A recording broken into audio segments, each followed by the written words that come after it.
Insya Allah Indonesia, Presiden Prabowo akan menjadi pembicara nomor 3. Ini suatu kebanggaan bagi kita semua. Jadi kita melihat pengaruh Indonesia yang semakin kuat di dunia internasional.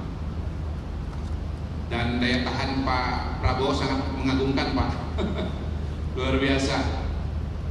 Demi menjalin komunikasi dan hubungan dengan berbagai negara-negara di dunia, beliau sanggup untuk terbang berjam-jam dan kemudian hanya di tempat tujuan hanya beberapa jam untuk kembali lagi ke Indonesia.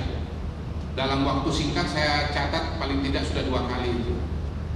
Pertama ke Cina, terbang 8 jam, acara 8 jam kembali lagi untuk menjalin komunikasi dan konektivitas,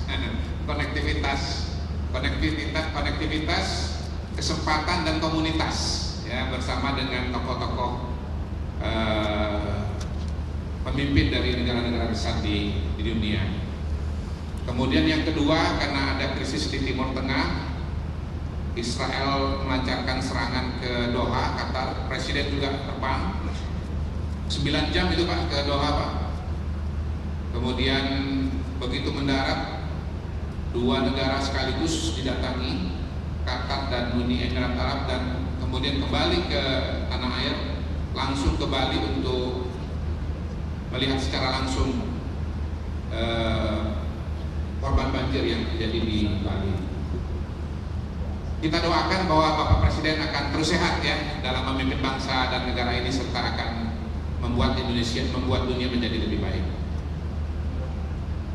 Saya kira acara pada hari ini sedikit banyak menggambarkan sosok Pak Enggar.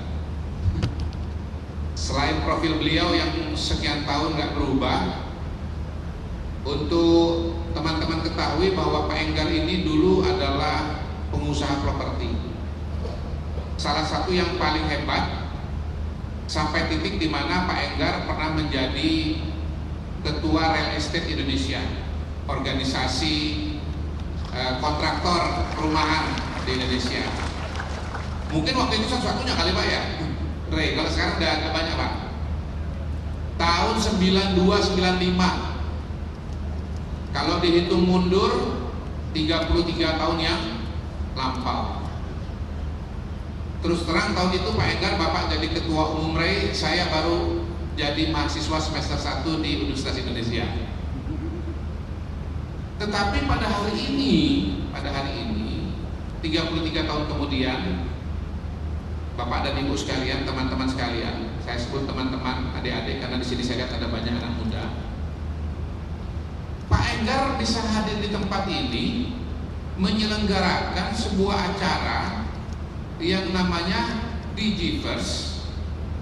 Kalau saya maknai Digital Universe kali ya Pak Mohon maaf kalau salah Pak Bisa menyelenggarakan acara seperti ini yang notabene adalah dunia yang menjadi bagian dari anak-anak paling muda di generasi kita, Gen Z, bahkan sekarang Gen E jadi Gen Z, kemudian sekarang generasi Gen A, Alpha.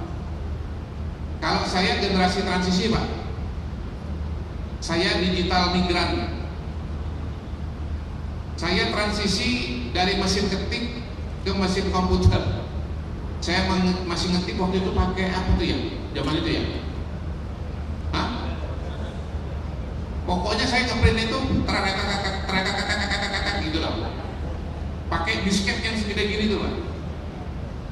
Jadi saya ngalami dari disket sebesar ini, kemudian disketnya jadi kecil, sampai kemudian jadi USB, sampai sekarang USB pun hilang.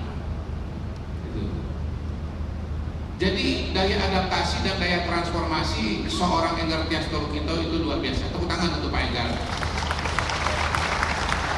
Kita sebagai orang muda malu kita kalau nggak bisa seperti Pak Enggar. Bukan cuma update terhadap situasi dan kondisi, bukan cuma mampu beradaptasi terhadap perkembangan zaman, tetapi beliau bahkan menjadi bagian dari perubahan itu. Bahkan pada hari ini menjadi salah satu pelopor untuk perubahan itu, teman-teman sekalian. Ya. Saya berani mengatakan bahwa ini adalah terobosan. Karena apa? Karena ini adalah satu effort untuk menyatukan 3 aspek yang penting dari dunia digital. Pertama adalah dunia digital itu sendiri, platformnya, hardware-nya, connectivity-nya. Ya Bapak Ibu sekalian ya, connectivity-nya, sinyalnya, nah, kira-kira begitu. Yang kedua, creativity-nya. Yang membuat dunia digital ini menjadi hidup kan kreativitasnya. Tanpa kreativitas tidak mungkin dunia digital itu menjadi populer dan berpengaruh seperti sekarang ini. Yang ketiga, komunitasnya atau community-nya. Ini semua 3 hal ini dikumpulkan oleh Pak Enggar. Ya. Dunia digital itu sesuatu yang sangat besar, mulai dari aspek softwarenya sampai hardwarenya. Dunia kreativitas juga luar biasa. Di dalamnya ada apa? Coba, kalau kita bicara kreativitas, bicara konten dari dunia digital, ada pendidikan, apalagi ada ekonomi, apalagi ada sosial, ada apa? Hiburan ya Pak ya, pasti hiburan ya. Kebanyakan orang Indonesia hari ini menggunakan pihak yang terlibat dengan MBG. Nah, smartboard ini gunanya apa? Supaya sekolah-sekolah yang letaknya jauh dari Jakarta, jauh dari pusat, itu bisa tetap mendapatkan materi-materi pengajaran yang berkualitas oleh guru yang berkualitas. Sedemikian tekad Pak Prabowo untuk agar anak-anak kita ini jadi anak-anak yang cerdas.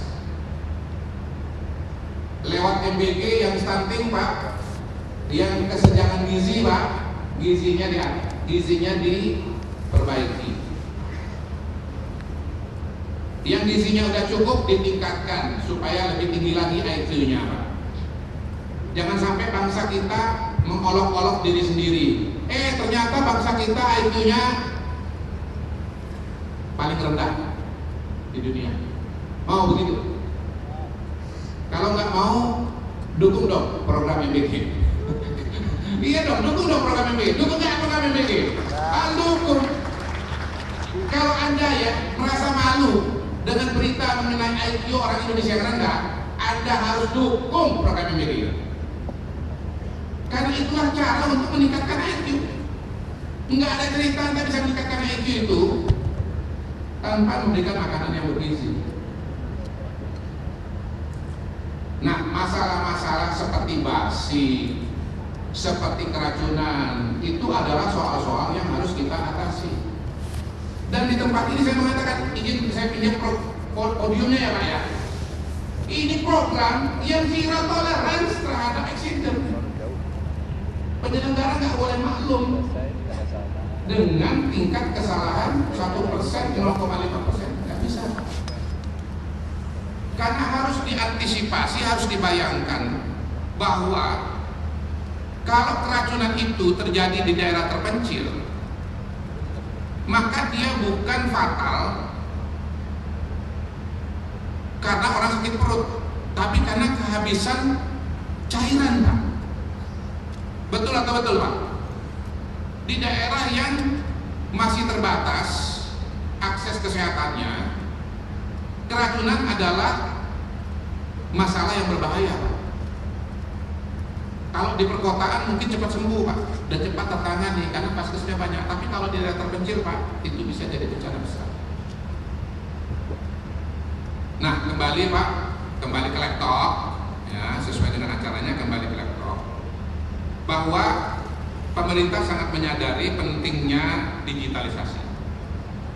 Satu, negara kita sangat besar, penduduk kita sangat banyak. Dua, opportunity yang ada di dalamnya luar biasa. Skala ekonominya Bapak semua, Ibu semua lebih tahu daripada saya. Ada sih di pidatonya, cuman nggak usah lah ya. Ini saya ngomong aja yang perspektif yang penting itulah, perspektif yang besar. Kalau angka-angka semua Anda bisa akses lah. Tapi perspektif saya kira harus disampaikan. Nggak ada yang bantah itu. Skala ekonomi gaming luar biasa. Tapi pertanyaannya, kenapa konglomerat gaming ada dari Singapura bukan di Indonesia? Apa tuh permainan apa tuh yang bisa dipakai oleh teman-teman itu? Itu kan yang bikin di mana? Singapura. Kenapa bukan orang Indonesia? Yang main orang Indonesia kok? Benar? Yang main orang Indonesia, yang bikin game Singapura. Benar atau salah tuh? Itu kondisi yang benar atau salah? Nah, teman-teman, yang main game orang Indonesia, yang bikin game orang Singapura, itu kondisi yang benar atau salah? Nggak kedengaran, benar atau salah? Salah. Jadi setiap upaya untuk meningkatkan dunia digital kita harus didukung. Bukan cuma didukung Pak, sangat didukung. Karena potensi ekonominya luar biasa. Ini pekerjaan masa depan. Orang yang gagal, negara yang gagal transformasi Pak ke dunia digital Pak, dijamin Pak ketinggalan Pak. Kismin Pak. Kismin itu setingkat di atas miskin Pak. Dan itu akan sangat celaka bagi sebuah negara dengan jumlah penduduk yang besar kayak Indonesia. Karena skala ekonominya nanti akan luar biasa juga. UMKM Pak, sekarang Pak jualan Pak lewat media ya walaupun ada implikasi-implikasi yang tentu harus kita antisipasi dengan sebaik-baiknya ya.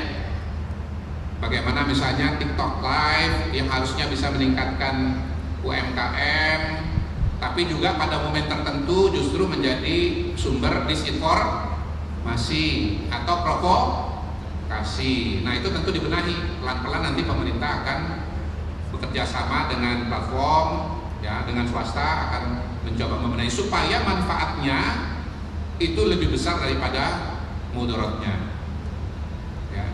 Jadi percayalah Bapak Ibu sekalian bahwa pemerintah Pak Prabowo, presiden kita sangat menyadari pentingnya dunia digital, baik untuk pendidikan, untuk ekonomi bangsa dan negara kita, maupun kenyataan bahwa ini adalah realita yang ada di depan mata kita. Kalau Indonesia tidak berhasil melakukan transisi atau transformasi dari dunia konvensional ke dunia digital, kita akan sulit untuk menjadi negara maju.